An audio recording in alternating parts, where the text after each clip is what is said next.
వాక్యాన్ని ఎప్పుడైతే నువ్వు పఠిస్తావో, పరిశుద్ధాత్మ చేత నువ్వు ఎప్పుడైతే నింపబడి ఉంటావో, పరిశుద్ధాత్మ చేత ఎప్పుడైతే నువ్వు నడిపించబడి ఉంటావో, పరిశుద్ధాత్మ దేవుడు నిన్నేంటంటే నిన్ను ప్రత్యేకమైన బిడ్డగా నిన్ను దేవుడు తెరిచూస్తున్నాడు. నీ మొర వెనక మానడు.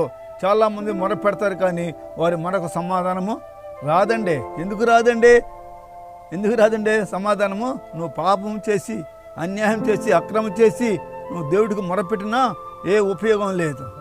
నువ్వెంత సంపాదించుకున్నా ఈ లోకంలో నీతి ఏది రాదు. ఈ అన్ని అబద్ధాలతో మోసం, దగ, వ్యభిచారము, దొంగత అన్ని పనులు చేసి కొంత ధనాన్ని సంపాదించుకోవచ్చు బహుశా. కానీ ప్రభు చూస్తున్నాడు. కారణం ఏంటంటే ఆయన మనం ఏం చేస్తున్నాడే తేరు చూస్తూ, ఆయన కనుదృష్టి లోకంలోని ఎంతోమంది మీద తేరు చూస్తున్నాడు. మన జీవితకాలం అంతా, మన బ్రతుకాలం అంతా దేవుని దయలో వదులుతున్నాము అంటే నువ్వు ఏ స్థితిలో ఉండాలి? పూర్తిగా మారు మనసు పొందిన బిడ్డగా నీవు జీవించాలి. మారు మనసు పొందిన బిడ్డగా నువ్వు జీవించడానికి ఏం కావాలి నీకు?